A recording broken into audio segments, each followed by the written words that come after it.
We're going to try this one more time, ladies and gentlemen. Welcome to an exciting edition of Grant Source Live. I am the founder. We're going to try this one more time. And executive director. Welcome to an exciting edition of Grant Source Live.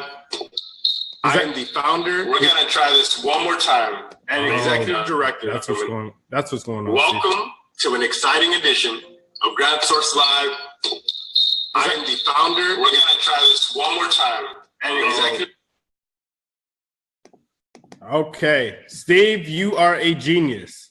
So we just figured out what was going on. I was in Facebook and streaming on my own page. So we should be good to go now.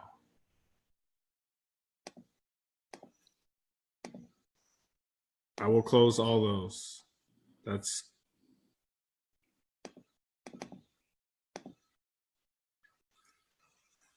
So we'll just start from the beginning. Welcome, ladies and gentlemen, like it never happened before, to Grant Source Live. I am the founder and the executive director for Grant Source, where we help companies and organizations find money to fund their mission. And there's something I want you to think about.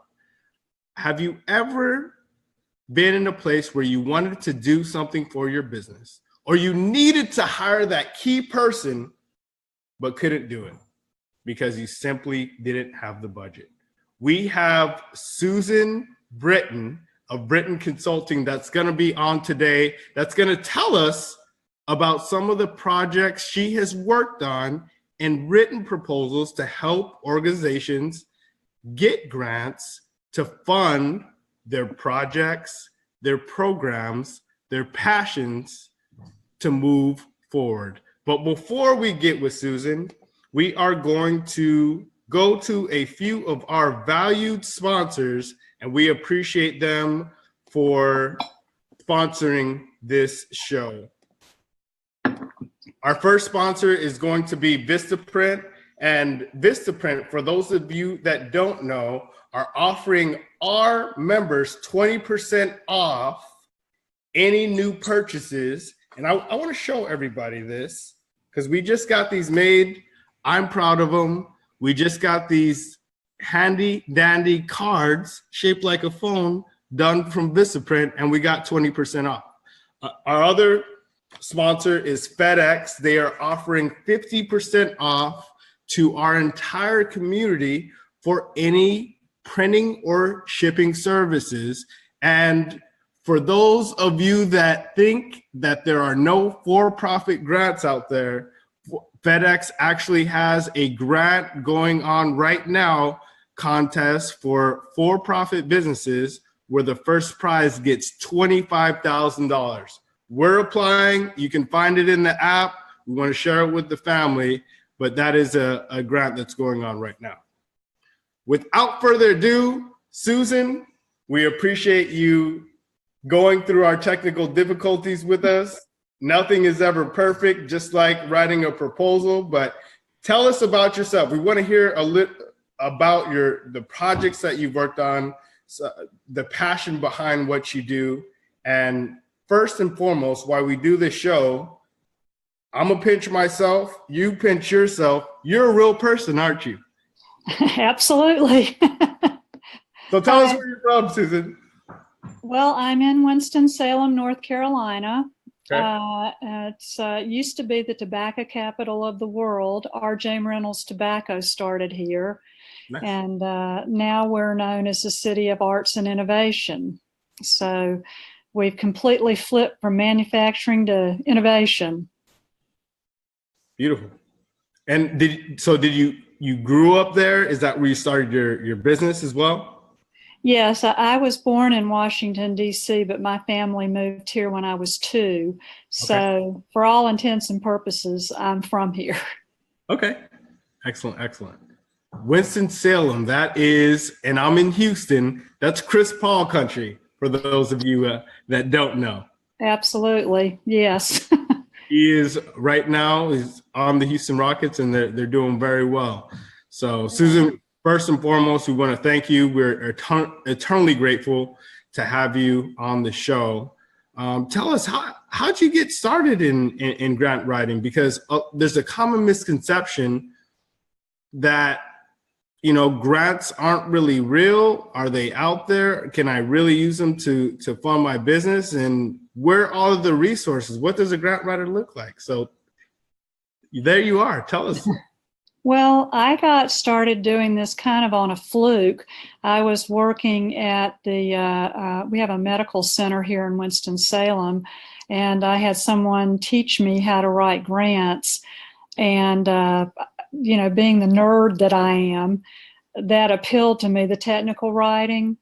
And it really is a skill. I don't think people realize how much of a skill grant writing is, because you can't just sit down and write a grant and expect someone to give you money, especially if you don't understand what it is they're looking for and what it is you're looking for. So, and I've been doing this now for probably 25 years. Wow.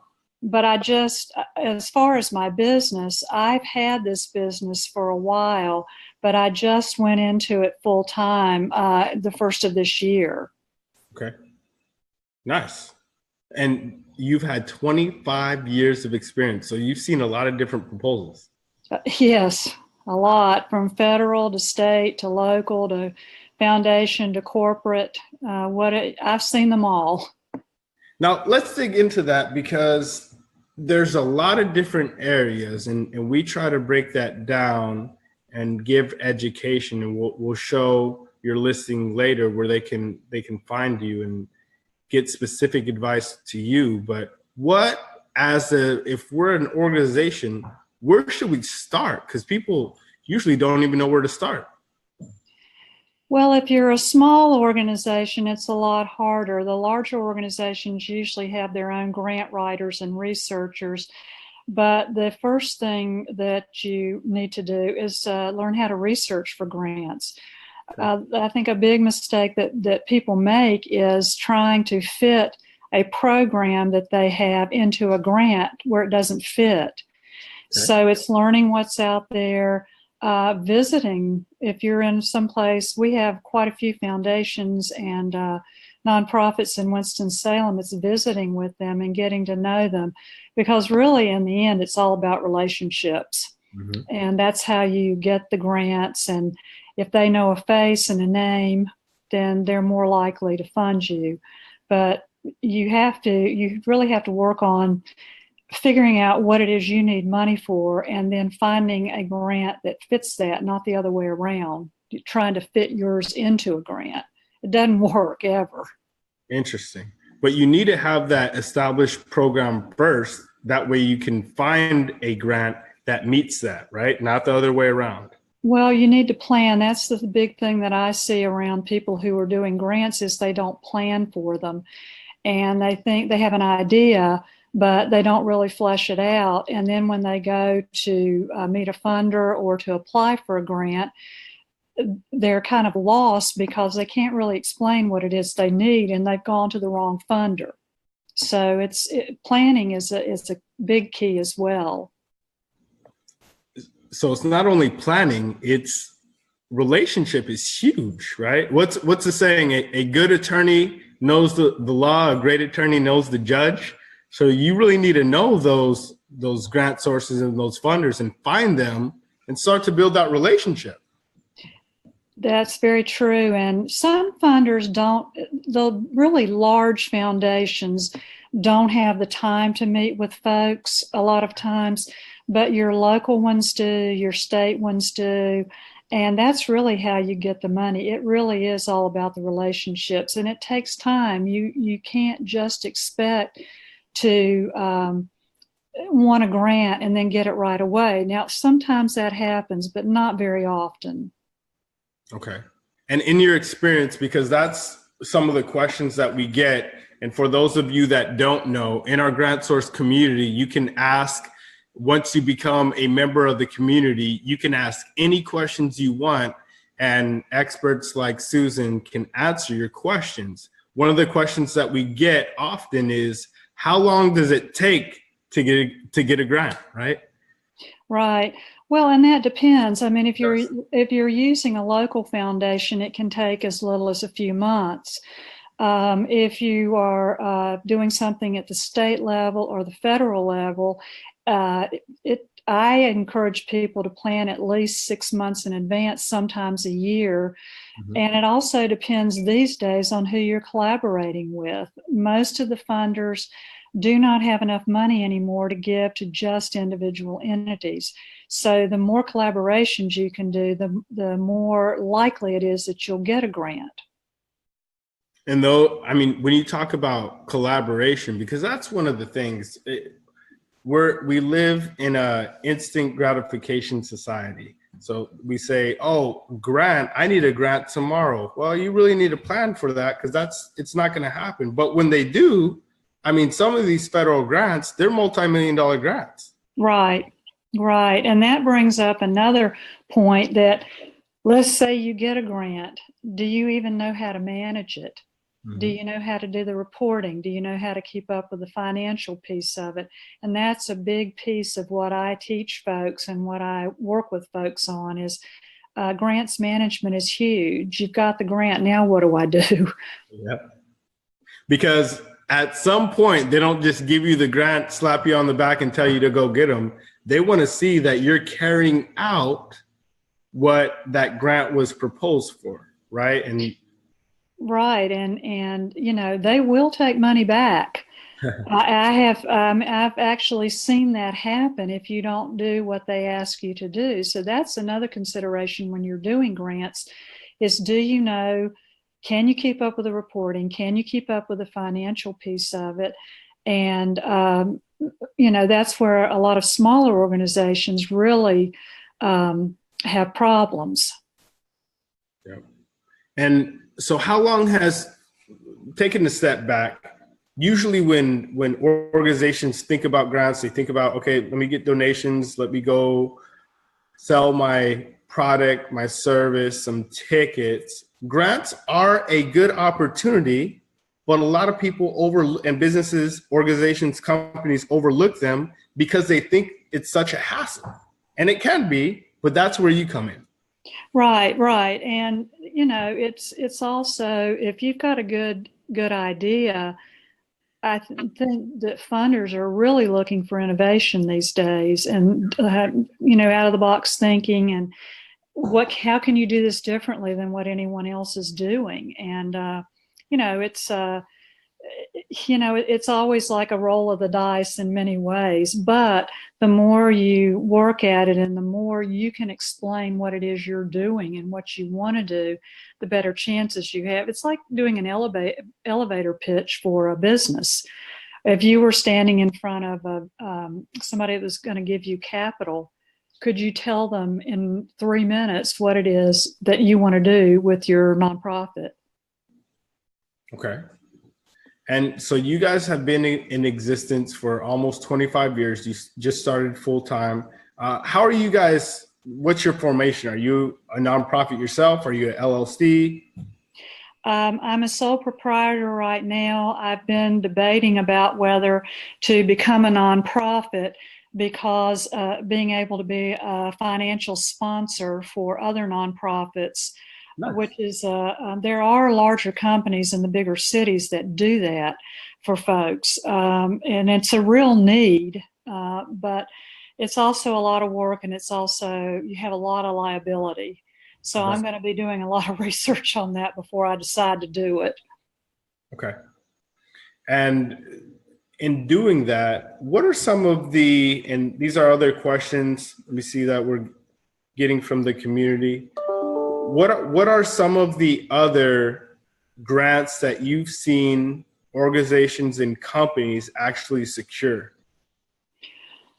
Well, a lot of, I mean, I've seen them, a lot of them. For example, I worked with an organization here in Winston-Salem, WinstonNet, which puts computers in public computer centers for in high-risk neighborhoods. Oh, wow. Okay. And they got a federal grant, which I worked on with a lot of other folks that were involved. But we got enough money, almost $300,000 for 40 computer libraries. So that was successful. I've worked with youth organizations that have gotten monies. I worked with the Cherokee Nation here in North Carolina with the Cherokee Preservation Foundation, and we're able to offer acting classes to people from the Cherokee Nation one summer. So there's a lot out there. And I don't think you should discount grants, but you also have to keep in mind that most funders only give you a grant for 1 to 3 years. And so they've got to be able to see that you're going to be able to sustain this project after that money runs out. And that's another big thing that people don't really focus on is, okay, we've got this great project, but how are we going to keep it going? Yep. And that's a good point, because there have been people in our community, and we have made it advantageous, right? Because you can use the database, all the databases of both grants, resources, grant sources, get information. And it's very cost effective to be an annual member. It's less than $100 a year for everything. But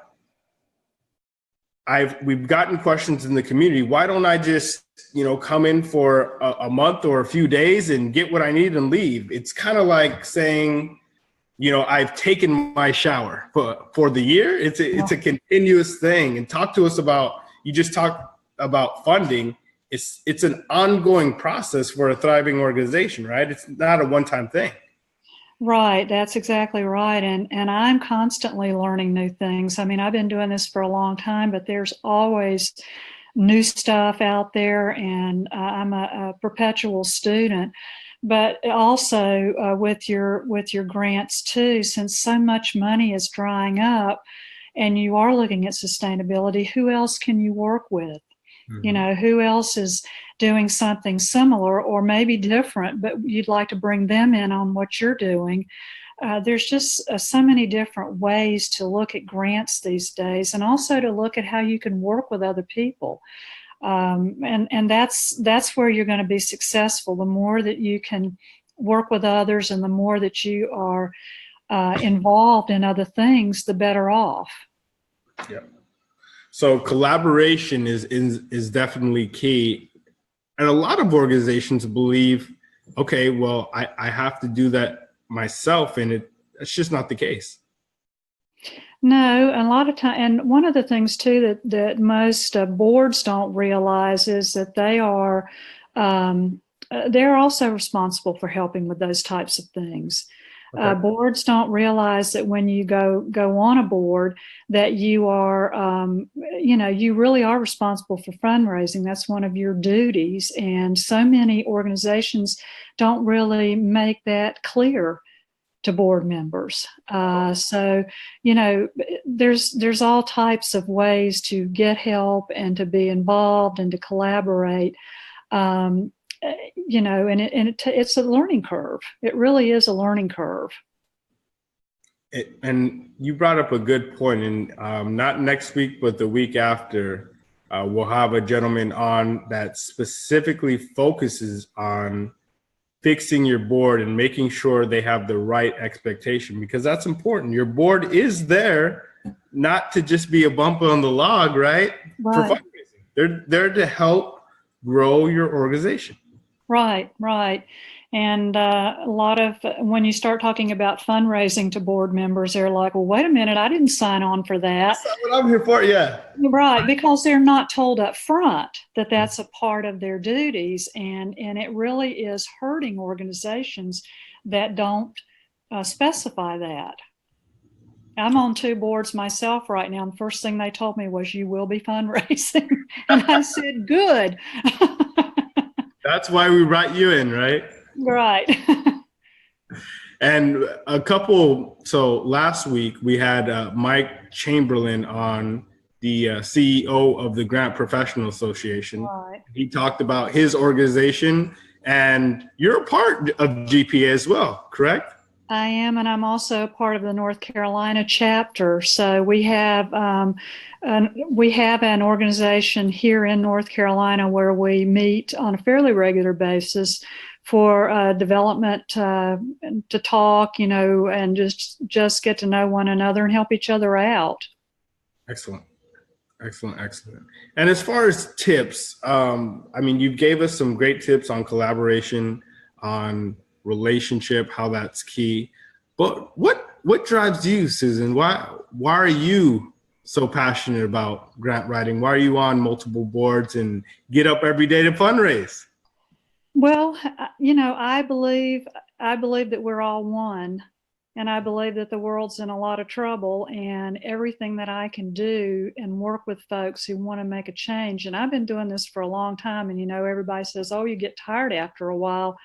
But that's what we're here for, is to help folks make a change and to do things for our communities that make them better places to live. So you can do it in your community, I work with folks all over, so helping their communities and helping people realize their own passions and their own strengths. And I like to ask this to every member because it's not about the money. It's really about the impact and what the money can do. What are some of the greatest impacts that you have seen through your grant proposal writing? Well, the Winston Net one that I mentioned, I worked on one for a couple of years called the Community Innovation Lab, which was actually funded by the Kresge Foundation, and it was looking at whether or not if you introduce arts into social issues, arts and artists, whether or not that makes a difference.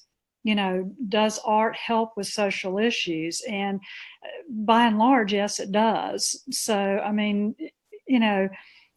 everything that I've ever worked on has had some kind of an impact, even if it was a small one. It's had some kind of an impact on the people working on it or the organization. And that's why you do this. It's not for the money, like you said. And we'll get to that because I know you have something special that you want to showcase the community. But just tell us, how'd you find GrantSource and how, because you are one of our earliest premium annual members, and I wasn't knocking on your door. You found us. What intrigued you about GrantSource, and what do you like best about it? Well, I think you all are the first folks that have really tried to look at an app that puts everything together in one place. And, I do a lot of research and ran across GrantSource. And I think you and I had talked a couple of times, but I really think that what you're doing is so needed. And I also think that, it can only help people because there's so much just in one place that folks can get. We appreciate that. No, thank you. And we're not perfect. We strive to get better every day. And our commitment is our platform will always be better the next day than it was before. So I want to go to one. Before we get to your offer, I'm going to showcase this on the screen. Half of what we do is showcase and make sure that people know that what's a grant writer look like? You're looking at one. You're not a unicorn. You're a real person. But the other thing that we try to do for each one of our guests is figure out what you're looking for. I know you came on a good research platform, but what can our community help you with, Susan? How can we help? Well, I think that, of course, meeting new folks and getting new business, but also just being a resource for me as well. Because like I said, I never stop learning, and I'm always interested in what's going on in philanthropy and in communities. So I think it's mutual. We help each other. Excellent. And that's a good segue. You have an event coming up in June to help? Right. It's not up yet because registration isn't open, but I am doing a grant writing 101 class through the Wake Forest University here in Winston-Salem and a nonprofit called Hands On Northwest North Carolina. And that'll be all day on June 21st. I think the cost is $60, but once registration is open, I will put it on the site. So if there are people in this area or, you know, around North Carolina or even Virginia that want to come down and come to it, you certainly can. And I'm also open for doing these types of classes anywhere. So. Excellent. And education is key. And that's one of the things that we focus on first and foremost. Before anybody even has to become a member of the community, we try to start with education because a lot of people don't even know, or a lot of organizations brand new don't even know to start. They don't even know that there's different levels of grants at federal, city, county, state, that there's different types of foundations, public versus private. You can find all of that in our knowledge center. And once you have a base level of knowledge and you find a grant that you actually qualify for, but you're a little overwhelmed, that it's happened to us. We're overwhelmed with, you know, how to write the proposal. That's when you reach out to Susan. And I'm going to show this offer that she has.